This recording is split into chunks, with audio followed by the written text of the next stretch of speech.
Hello, and welcome to SportsBeat KC, the Kansas City Star's daily sports podcast. I'm Blair Kirchhoff. It's Thursday, November 11th. Happy Veterans Day to those who are serving and have served. We're talking college sports today, zeroing in on Kansas State and Missouri. It's been good times recently for the Wildcats, as we suspected it would once the schedule turned.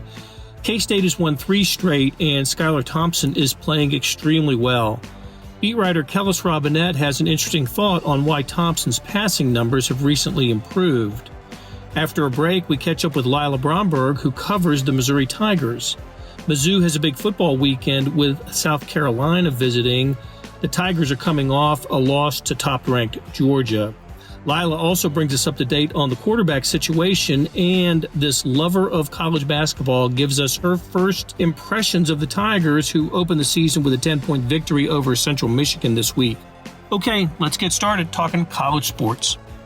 Kellis Robinett is here. We're talking Kansas State football, and we're not talking football and basketball because we're recording this on Wednesday, and K-State Hoops opens later tonight against Florida A&M. Next time we talk to Kellis, we'll definitely have some hoopage in the conversation, but we'll just stick to football today. Kellis, Wildcats coming off the victory over in Lawrence, pretty convincing. You know, from a KU perspective, you pick out a couple of plays or players that might have performed all right, but when you look at it from the K-State perspective, a lot went well for the Wildcats on Saturday there. It really did, and it's kind of funny because you look at the final score, 35-10. That's not nearly as lopsided as it has been in certain years, and you think, hey, what's going on here? Well, dig a little bit deeper, and it was quite lopsided. Kansas State averaged nearly 9 yards a play, which was their highest mark of the Chris Kleiman era.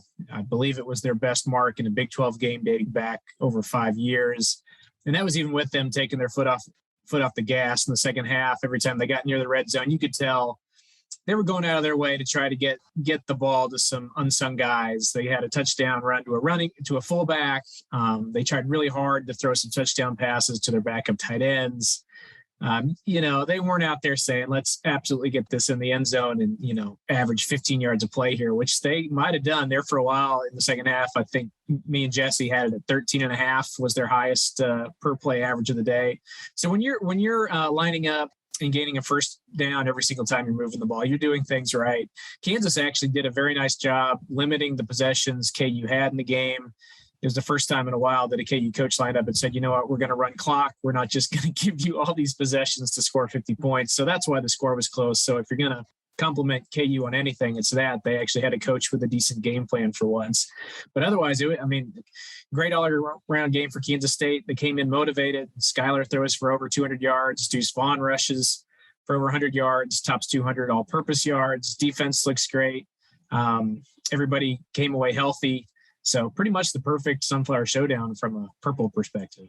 For sure. And that was the third win in a row for the Wildcats. I like how you broke down the season in a story that's posted on kansascity.com and kansas.com. The Wildcats looked great in their first 3, not so great in their second 3, and these third 3, 3 straight victories, Tech, TCU, and KU. And the common thread through all of them has been the play of Skylar Thompson. He's probably not going to end up with the stats to give him first-team all-conference consideration. But as you said in a story that we'll post in the show notes here, there really isn't there's not a quarterback in the Big 12 playing better than he is right now.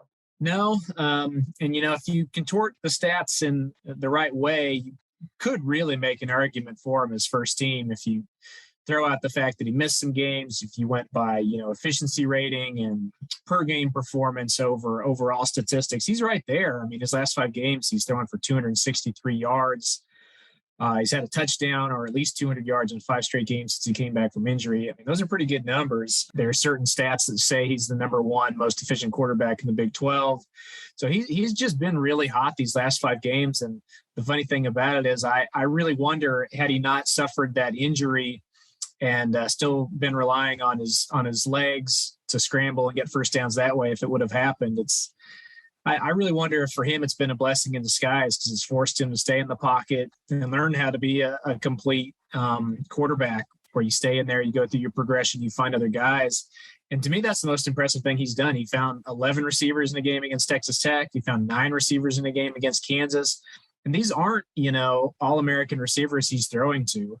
Until he figured out how to get more guys involved. The popular theory was Kansas State had the worst receiving core in the entire Big 12. And now all of a sudden, pretty much just on the strength of his arm, they're looking pretty capable, They're looking like a pretty solid unit all of a sudden. And it'll be interesting to see what, the voters value at the end of the season. Personally, I think probably you have to go with Caleb Williams or Brock Purdy just because they're on teams that are winning a little bit more. Their overall stats are a little bit higher. And especially for Caleb Williams, his highlight factor is just probably going to put him over the top. But if you're looking at just conference games, who's on the hottest streak right now, there's not many quarterbacks out there playing better. And you just said it. I thought it was a really interesting point that it was the injury that changed a little bit of his mindset when it came to staying in the pocket, and that has improved him as a passer. The Skylar Thompson that we grew up watching, that's right, was RPO and he would R the RPO and keep it himself and barrel over someone. I mean, he is absolutely not afraid of contact, and he's a tough guy. In the mold of Kansas State quarterbacks over the years. So to see him throw the ball with the precision with which he's throwing it and the arm strength, I got the firsthand glimpse I got was the Oklahoma game. I just thought, wow, he's got the passing chops that maybe I hadn't seen before. And he's carried that into the next few games, and that just bodes well for the Wildcats going forward, doesn't it? It does, and they're, for the first time, really under Kleiman, I could call them balanced. It's not a case of they have to run the ball to win. It's not a case of they have to play a bad run defense to win. If Skylar Thompson's going out there and for sure he's going to give you 200 yards through the air, that just opens up a whole lot of things. You can open up the run with the pass. You can do vice versa. And, Kansas State has always been, really good when using play action fakes. That's where Skylar Thompson has really made his money under Chris Kleiman. What I found interesting is the last couple games, now that he's throwing like this, they don't really even have to rely on that anymore. They've got a lot of one-back sets, a lot of empty sets where they're putting everything in his hands. It's here, find the open guy. And maybe if something's not open, then you can take off on a QB scramble. So he's really taken that next step as a quarterback. And I didn't mention this when I was talking about the KU win, but it was impressive that he could throw for 244 yards and they could also rush for about 250. I mean, Bill Snyder would have been, swooning over those numbers. For sure. Well, now again, learning from your story, I knew that West Virginia, this week's opponent, had some recent success against the Wildcats. I just remember, they caught K-State on the downward side of their season last year. I didn't realize the streak was as long as it was. West Virginia over K-State. I go back to the years when West Virginia joined the league and K-State had some really nice victories over the Mountaineers. A great one in Morgantown. I remember you and I covering a game there. Mm-hmm. And Geno Smith was the West Virginia quarterback, and they came in top 10, and Kansas State just rolled over them. But do I have it right? Since 2015, Kansas State's last victory in the series? That's right. Since West Virginia joined the league, Kansas State started out owning them, won the first 4. And since then, West Virginia has won 5 in a row. So they actually have the advantage as Big 12 members over Kansas State. And what's kind of interesting about that is Dana Holgorsen, for whatever reason, when he came into this league, and you would ask, hey, what's the big difference between the Big East and the Big 12? He talked about 2 things. He talked about depth and he talked about coaching. And he said, when we go up against teams, from Texas, TCU, Baylor, Texas, these schools that can recruit in the warm weather areas, our starters can compete with them. But when they bring in their reserves, they're just way better than us. And we've got to address that. And then 2, was some of these teams have these great coaches who come up with these schemes that they just can't handle. And the coach he always chose was Bill Snyder. He said they just could not figure out how, and that was even harder than building up that. They just could not figure out how to play the slow down team, grinded the ball out on him, played defense. It just, it just seemed like it was his mission when he was at West Virginia to turn the Mountaineers into a team that could beat Kansas State. And after a few times of trying, he did it. He moved on, and Neil Brown must have kept the same formula because, a few of them have been close wins. But, yeah, last year, 37-10. 3 years ago, 35-6. Even in Chris Kleiman's first year, they won 8 games. West Virginia only won 3 or 4, I think, and West Virginia still won. So it's been weird. I think Skylar Thompson has told the story before that at the start of this week, they, somebody stands up and says, hey, raise your hand if you're a Kansas State player and you've beaten West Virginia. And at this point, there's not a single guy in the room who can do it. So it's weird to think about that. They've beaten Oklahoma, they've beaten Texas, they've beaten everybody in the Big 12 lately, but not West Virginia. They just had their number. Yeah, that's a little surprising with all the super seniors and extra eligibility that's going on in college football. There's nobody in the program that has a W over the Mountaineers. So 11 a.m. kick, Fox Sports 1. Looking forward to that. Kellis, I said we weren't going to talk any basketball, but I can't help myself. They're picked 9th, and the Wildcats are picked 9th in the Big 12. They open tonight against, as I said, Florida A&M. Just give me a prediction for a place in the league standing. Does this team have the potential to be better than? I think certainly better than last year's team when you take the record. But what do you think about where this team could finish in the Big 12? I actually really liked what I saw from them in their exhibition game. And that was even without their starting center, Davion Bradford. I think they're a lot faster. I think they've upgraded big time on offense. So I'm cautiously optimistic that, at the bare minimum, they should be improved over last season. I think that they'll finish better than 9th in the Big 12 standings. The question is how much better, right? I can see a world where they finish 6th, which typically is enough to make the NCAA tournament. Yep. The thing is, they're not the only team in the league that went out there and got some good transfers and got old and stayed old. Pretty much every team did that, TCU went out and got some really good transfers. Oklahoma went out and got some really good transfers. We saw Kansas last night, got some very good transfers. Texas, same deal. So, just because Kansas State has upgraded, what's that going to mean in the grand scheme of things when everybody else in the Big 12 is seemingly upgraded as well? That's kind of the $1 million question. If they were a little bit better in the portal than some of these teams I just mentioned, the ones they're going to have to beat are going to be Oklahoma, TCU, maybe Texas Tech. They're definitely going to have to, beat the teams that they're supposed to, like Iowa State. If they do all that, I'll stand by that. I think I could see a world where they finish 6th. But at the same time, if, some of these transfers at TCU and Oklahoma work out, and they're the teams making a climb up the Big 12 standings, then maybe they're looking at 9th or 8th again. So that'll be an interesting thing to monitor. But I will say this, at the very least, this is a more exciting team to watch. Their defense might not be as good, but they're not going to be winning games by trying to, be the first team to 50. There you go. Well, I'm looking forward to their visit to Kansas City in a good tournament later this month. So we will see you there. We're going to take a break. When we come back, we're going to talk with Lila Bromberg and some Mizzou hoops and football as well. So we'll bid farewell to Kellis. Thanks, Kellis. Anytime, Blair. Hey, it's Blair. We have a special subscription offer for SportsBeat KC listeners, unlimited digital access to the Kansas City Star's award-winning sports coverage. Sign up now for 1 year of Sports Pass for access to all the sports news, features, and columns presented on the kansascity.com site, and it's only $30. That's a 40% savings off our regular rate. Your subscription will automatically renew after the initial term at $50 unless you tell us to cancel. Your subscription helps support the sports coverage of kansascity.com and the Kansas City Star, and that support has never been more important. Please visit kansascity.com/SportsBeatKC offer to get this special offer. And as always, thanks for listening.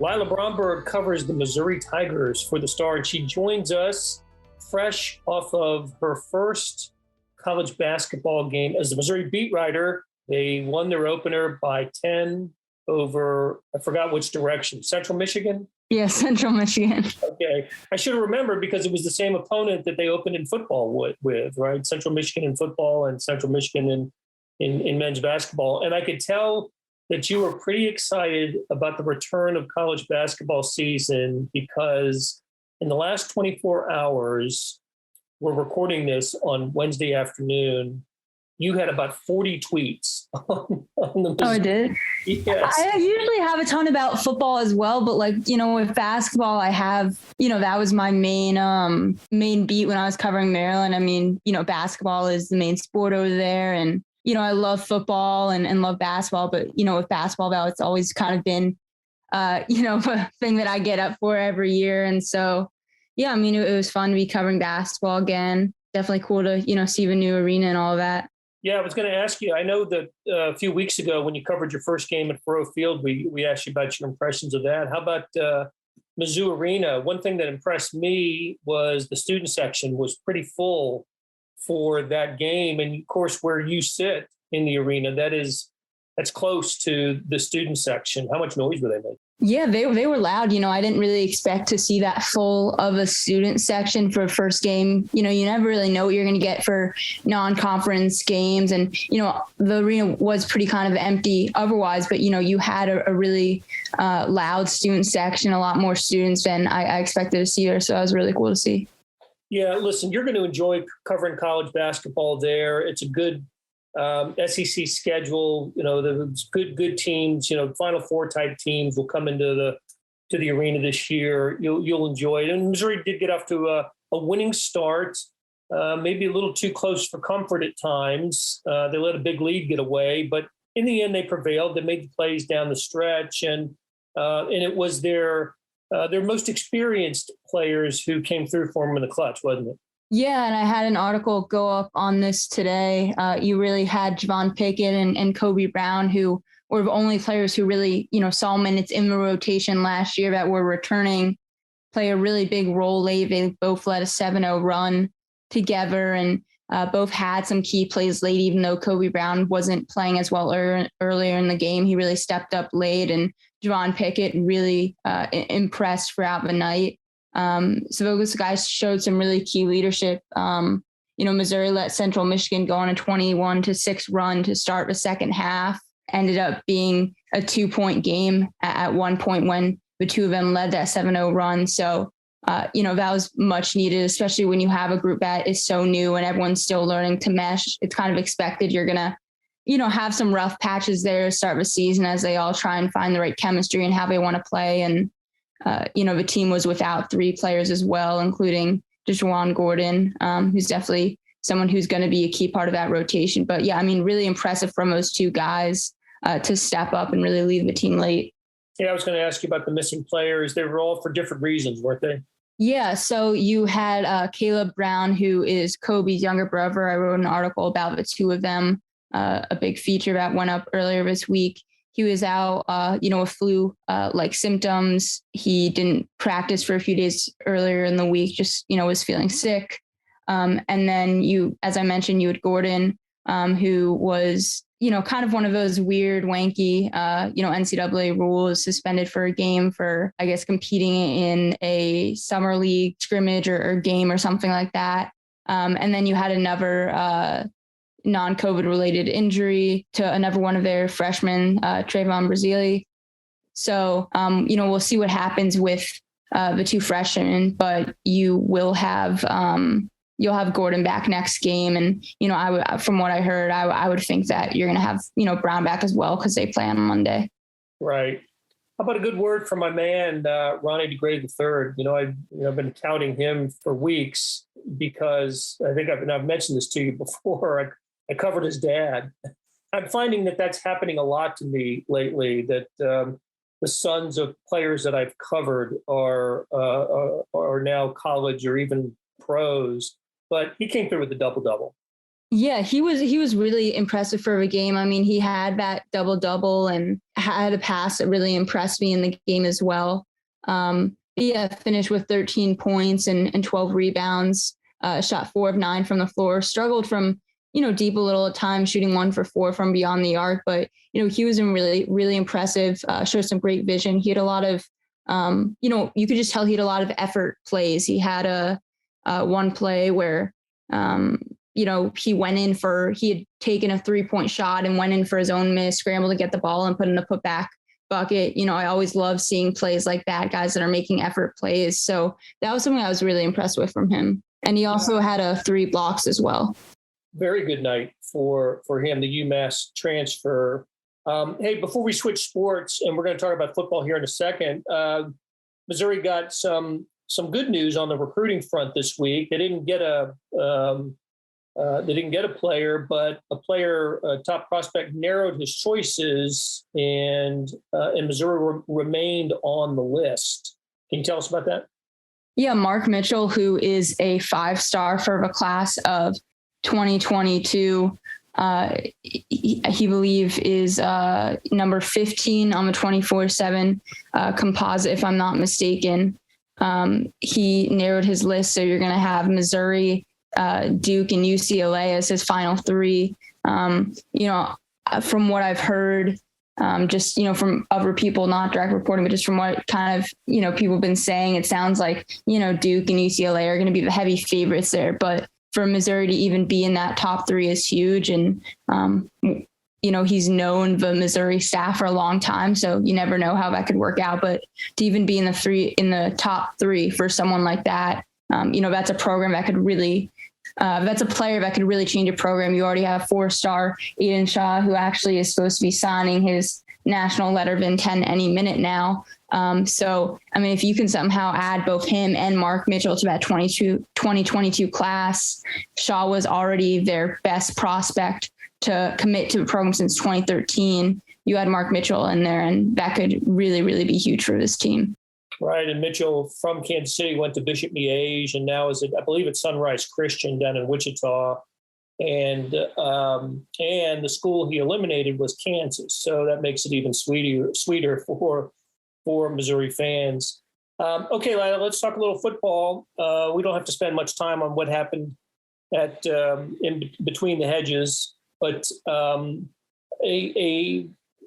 Missouri finds itself a 1-point favorite on Saturday with South Carolina coming to town.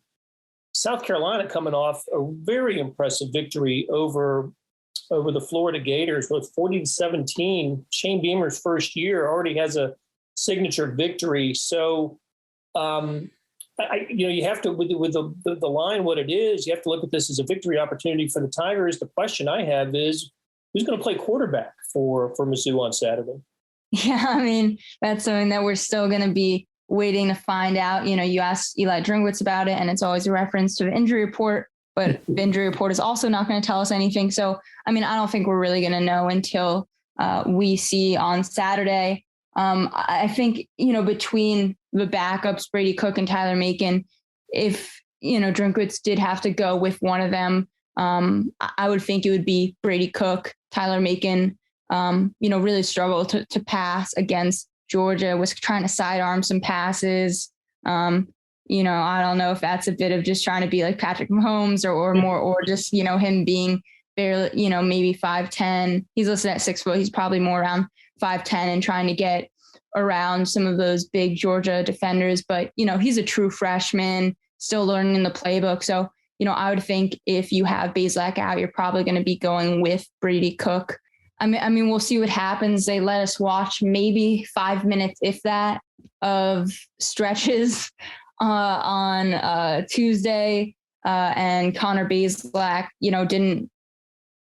wasn't really fully going through some of the stretches and warm-ups, and was just kind of out there walking around a little bit gingerly, but we didn't really get to see him throw or much or anything like that. So it's hard to tell, but he definitely didn't seem at 100% when we were watching him. So it'll be interesting to see how it unfolds. This is certainly a big game for Mizzou. These next 2 games are in terms of, are you finishing second to last in the SEC East, or are you moving up, 2 or 3 spots there? Becoming bowl eligible. It didn't seem possible a while back. I don't know if it still is possible, but we'll see. Yeah, based on, I don't know, the way Florida's played here, they've lost 3 in a row. Their defense has been so bad. Dan Mullen's having to defend himself. I think he's safe, but Florida's in a bad way right now. If Missouri can find a way to squeak one out here and beat the Gators, they're in, right? They just need 2 of, or do I have that wrong? I don't have the record in front of me. No, yeah, they have 4 wins right now. So yeah. I think the last game against Arkansas, I don't see them winning that one on the road. Right. I still think that these next 2 games are going to be really tough. I think it's a situation where, like, they could win 0, they could win 2. It really could go either way. And, a lot of it depends on that quarterback situation, what we see from a defense. But yeah, it will be interesting. Like you mentioned, Florida has really been having a rocky season after, starting ranked and almost beating Alabama earlier in the year. And they've just gone completely downhill since, have fired some coaches and coordinators. So that'll definitely be an interesting matchup. These next 2 weeks are certainly really crucial for Mizzou. That's right. And of course, becoming bowl eligible gives the program an extra month of practice, an extra game. It allows a program to play guys that didn't necessarily play much during the regular season. There's all kinds of benefits to a postseason game. But to me, the biggest one is you would get to cover a bowl game for the first time. I'm like 4 years covering college and I still have not covered a bowl game. So that's what I'm pulling for. It'd be great for Mizzou, but it'd be even greater for you. All right, Lila, great catching up, and we'll do it again next week. All right, thank you. That'll do it for today. Thanks to our SportsBeat KC production staff of Beth Welsh, Monty Davis, Jeff Rosen, and Chris Fickett. Tip of the cap to Kellis, Robinett, and Lila Bromberg for stopping by and talking college sports. Stories about Kansas State and Mizzou can be found in the show notes and on kansascity.com. Hey, so let's talk about the morning sports edition. If you're not seeing it, you're really missing out. On kansascity.com, go to the Stars e-edition. That's a replica of the printed newspaper on your screen that comes with your digital subscription. Well, now there's an updated sports section produced separately that goes along with it. When you open the e-edition, there's a box in the upper right-hand corner that says All Editions. Click on that, and you can access anywhere from 15 to 50 pages of sports. You can also get it through an email. I do, and it's there by 6 a.m. every morning. However you see it, you know what I'm talking about. It is complete coverage of the previous day's sports, news, features, statistics, everything. It's fantastic. Hey, thanks for reading the Star and listening to our podcast lineup. You're helping support the best sports and news coverage in Kansas City, and we could not produce programs like SportsBeat KC without you. We'll be back on Friday discussing the Chiefs game this weekend at the Las Vegas Raiders. It'll start as a SportsBeat Live at 9:30 in the morning. Hope you can join us then. If not, we'll have it as a podcast later in the day.